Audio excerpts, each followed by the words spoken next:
आओ जी, वेलकम है ਤੁਹਾਡਾ एक और नई वीडियो में। आज की वीडियो में हम लोग बात करने वाले हैं PSL 11 पर, क्योंकि जब से ऑक्शन में वो हैदराबाद की प्यारी आंटी धूम मचा कर गई है ना, सबको अपना दीवाना बना कर गई है, तब से PSL में नई नई चीजें होना शुरू हो गई। वैसे आपस की बात है, लोग दीवाने होते हैं DH वाली आंटियों के, लेकिन आपका भाई दीवाना है हैदराबाद वाली आंटी का। रहा नहीं जाता, तड़प ही ऐसी है ना।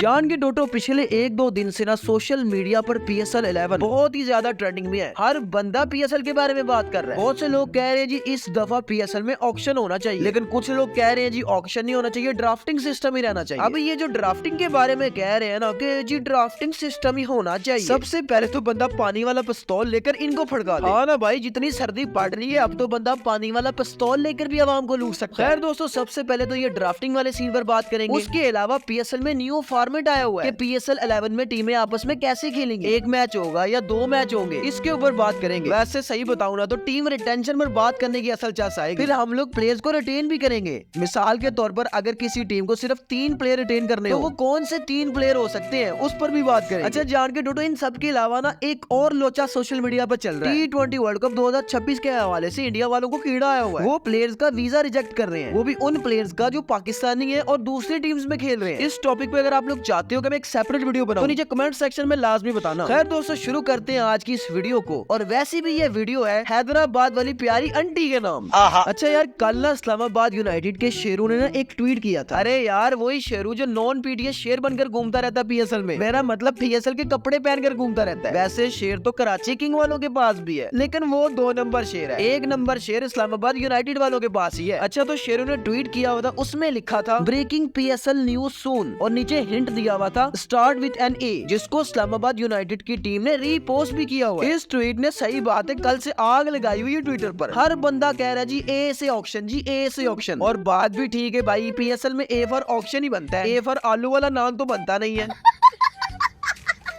100% तो कंफर्म नहीं है कि PSL में ऑक्शन ही होगा, लेकिन 99% कंफर्म है कि PSL में ऑक्शन ही होगा। अरे कहना क्या चाहते हो? ओ यार, मेरा मतलब टोटल 8 टीमें है ना, जिनमें से 6 टीमें मान गई ऑक्शन के लिए, यानी कि Karachi king, Islamabad United, Quetta Gladiators, Hyderabad, Sialkot और मुल्तान सुल्तान, ये टीमें ऑक्शन के लिए मान गई हैं। लेकिन अरे बारा भाई, एक सेकंड, मुल्तान सुल्तान कैसे मान गई ऑक्शन के लिए? उसका तो फिलहाल कोई ऑनर ही नहीं है। हाँ जान के टोटो, आप लोग बिल्कुल सही कह रहे हो, लेकिन इस टाइम मुल्तान सुल्तान PCB के अंडर, और वैसे भी PCB वालों ने न्यूज में ऐड भी दे दी है कि वो मुल्तान सुल्तान को PSL 11 से पहले सेल करना चाहते हैं, यानी कि एक और PSL टीम ऑक्शन हमें देखने को मिल सकता है, वो भी प्लेयर्स ऑक्शन से पहले। इसका मतलब ये है कि दोबारा बिडर्स आएंगे और बिड करेंगे मुल्तान सुल्तान की टीम के लिए। और मैं पर्सनली तौर पर चाहता हूँ यार इस दफा I2C वाले जीत जाए। अरे यार, वही अपने चाचा जी जिन्होंने पिछले ऑक्शन में भी दोनों राउंड में एंड तक बिड की थी, पहले राउंड में भी और दूसरे राउंड में भी। लेकिन पहले राउंड में तो वो प्यारी आंटी जीत गई थी, और दूसरे राउंड में OG डेवलपर्स वाले जीत गए थे। और इससे भी मजे की बात है कि भाई जो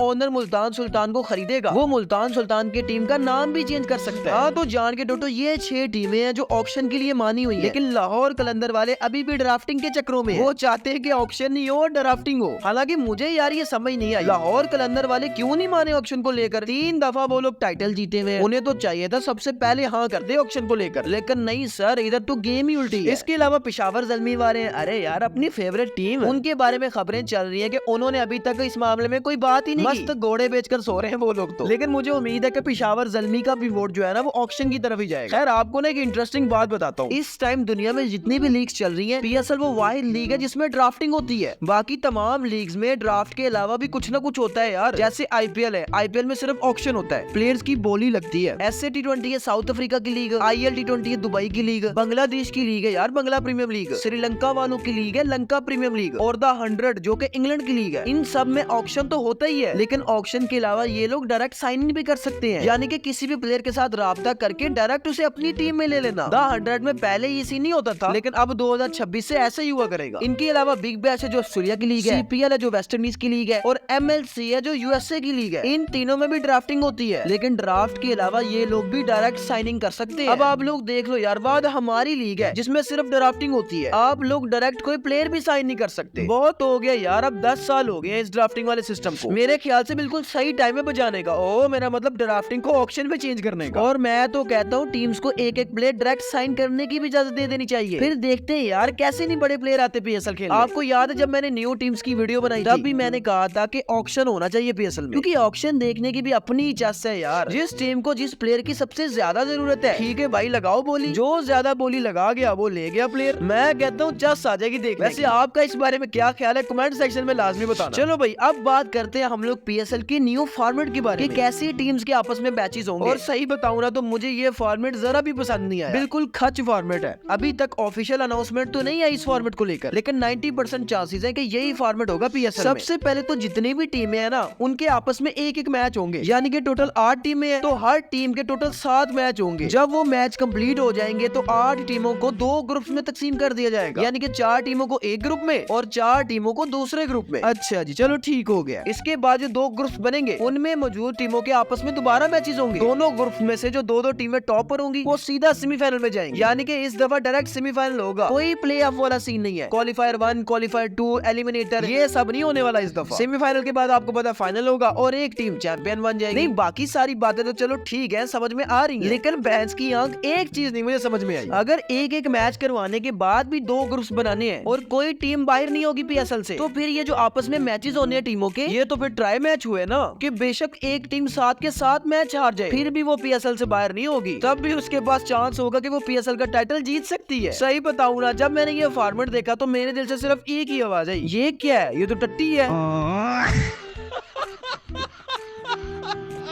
नहीं मतलब क्या यार, अगर एक टीम 7 के 7 मैच भी हार गई तब भी उसके पास चांस है कि वो पीएसएल का टाइटल जीत सकती है। वाह जी वाह क्या बात है। नहीं यार अगर यही फॉर्मेट रखना है तो थोड़ी चेंजिंग करनी होगी इस फॉर्मेट में। अभी ये जो फॉर्मेट मैंने आपको बताया भाई इससे बेहतर तो ये है कि आप पहले सारी टीमों के आपस में एक एक मैच करवाओ और जो टॉप 5 टीम होंगी ना उनका बाद में एक अलग ग्रुप बना दो, यानी कि 3 टीमें जो टेबल के बॉटम में होंगी वो पीएसएल से बाहर हो जाएंगी। अब 5 टीमों के आप लोग दोबारा आपस में मैचेस करवा दो, जो टॉप 4 टीमें होंगी वो प्ले ऑफ खेलेंगी और 5वें नंबर वाली टीम पीएसएल से फिर दोबारा बाहर हो जाएगी। प्ले ऑफ वही यार मतलब क्वालीफायर 1, क्वालीफायर 2 और एलिमिनेटर। ये फॉर्मेट फिर भी बेहतर है यार, चेस भी आएगी और सारी टीमों को टेंशन भी होगी कि यार हाल में हमने जीतना है राउंड 1 में, तो हम लोग तो राउंड 1 से ही बाहर हो जाएंगे। क्या ख्याल है यार आप लोगों का, ऐसा होना चाहिए कि नहीं, या फिर आपके माइंड में कोई और आइडिया चल रहा है तो नीचे कमेंट सेक्शन में लाजमी बताना। जिसका आइडिया मुझे सबसे अच्छा लगा ना उसका कमेंट में पिन करूंगा। या मैं तो कहता हूँ ये मैचेस वगैरह छोड़ो, ऐसा करो टीमों का आपस में कंपटीशन करवा दो, जिस टीम के प्लेयर सबसे ज्यादा बड़ी गप छोड़ेंगे उस टीम को पीएसएल की ट्रॉफी पकड़ा देना।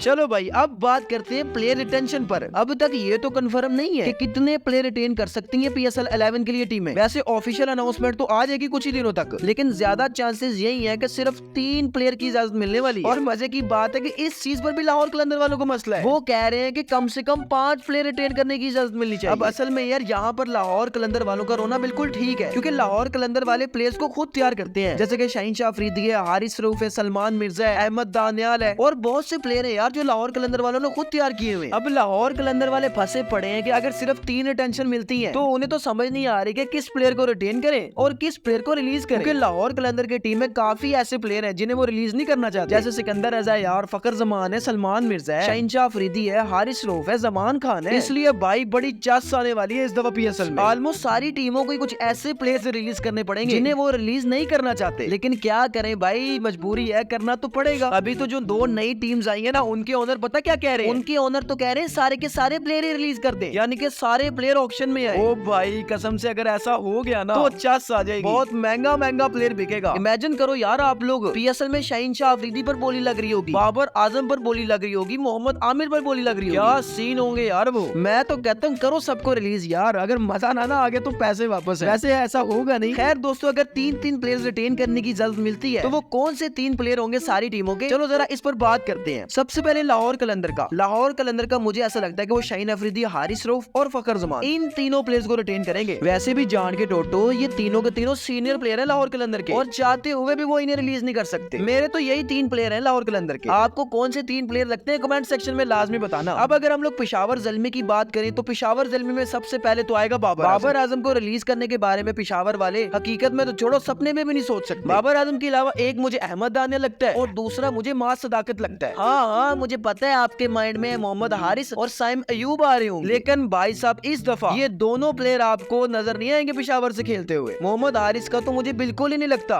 कि पेशावर ज़ल्मी वाले उसे रिटेन करें, और वो खुद भी पेशावर में खेलना नहीं चाहेगा। मुझे तो भाई ऐसा ही लगता है, हो सकता है कि मैं गलत हूँ, लेकिन 80% चांसेस है कि साइम अयूब और मोहम्मद हारिस पेशावर की तरफ से नहीं खेलने वाले। साइम अयूब के बारे में तो सोशल मीडिया पर बड़ी अजीब खबरें चल रही हैं। मैंने सही बात है जब वो पढ़ी ना पोस्ट तो मैं तो हैरान रह गया। साइम अयूब साहब ने पेशावर वालों से डिमांड कर दी है कि मुझे ज़ल्मी की कप्तानी चाहिए, और साथ साइम साहब का कहना है कि बाबर आजम को भी रिलीज किया जाए स्क्वाड से। पता नहीं शायद साइम अयूब का दिमाग खराब हो गया यार। ये सारी बातें मैं खुद से नहीं कर रहा, ये वाकई में सोशल मीडिया पर चल रही है। और अगर तो साइम अयूब ने वाकई में ये कंडीशन रखी हुई है ज़ल्मी के सामने, तो फिर भाई ज़ल्मी वाले ये बात नहीं मानने वाले। इसलिए साइम अयूब भी आपको इस दफा ज़ल्मी से खेलता नजर नहीं आने वाला। अब अगर मैं इस्लामाबाद यूनाइटेड की बात करूं, तो सबसे पहले तो अपने कैप्टन को रिटेन करेंगे ना शादाब खान, उसके बाद साहिबजादा फरहान को रिटेन करेंगे वो, और तीसरा प्लेयर होगा नसीम शाह। सलमान अली आगा भी उनकी टीम में खेलता है, लेकिन आगा जी इस दफा मुझे लगता है कि वो किसी और टीम की कप्तानी करते हुए नजर आएंगे। इसके बाद कोयटा ग्लैडिएटर की टीम, वो मेरे ख्याल से रिटेन करेंगे मोहम्मद आमिर, हसन नवाज और फहीम अशरफ। मुझे ऐसा लगता है यार, लेकिन नरीब आरा भाई साउथ शकील तो उनका कैप्टन है ना, उसको वो कैसे रिलीज कर सकते हैं? मेरी जान के टोटो देख लेना, साउथ शकील इस दफा आपको नजर नहीं आएगा कोयटा से खेलता हुआ। अब अगर बात करें कराची किंग की, तो शायद वो डेविड वार्नर, हसन अली और इरफान खान नियाजी को रिटेन करें। हो सकता है वैसे वो नियाजी की जगह जेम्स विंस को भी रिटेन कर सकते हैं। और सबसे लास्ट पर मुल्तान सुल्तान, इसके बारे में मैं क्या बोलूं यार, मोहम्मद रिजवान ने तो वैसे कप्तानी छोड़ दी मुल्तान सुल्तान की। चलो ऐसा करते हैं, मुल्तान सुल्तान का ना आपके ऊपर छोड़ते हैं। आप लोगों ने कमेंट सेक्शन में बताना है कि वो कौन से 3 प्लेयर होंगे जो मुल्तान सुल्तान वाले रिटेन करेंगे इस साल। अच्छा यार, जाते जाते मैं सिर्फ इतना ही कहूंगा कि मेरी ना एक ख्वाहिश है, एक ऐसा प्लेयर है जिसे मैं दोबारा पीएसएल में खेलता देखना चाहता हूँ। हाँ, यानी कि वो पहले भी पीएसएल खेल चुका है। मैं बात कर रहा हूँ अहमद शहजाद की। हाय हाय हाय हाय, एक दफा ये पीएसएल में आ जाए ना तो सही पकड़ के इसकी कच्ची गीली कर दूंगा। अब यार, अगर आप लोगों को वीडियो जरा से भी अच्छी लगे तो वीडियो को लाइक करो ना यार, और चैनल को क्यों नहीं सब्सक्राइब करते, चैनल को भी सब्सक्राइब किया करो। ओके दोस्तों, आपसे मुलाकात होगी इंशाल्लाह अगली वीडियो में। तब तक के लिए अपना ख्याल रखना और मुझे दुआओं में याद रखना, ताकि ऐसी मजे मजे की वीडियोस आती रहें।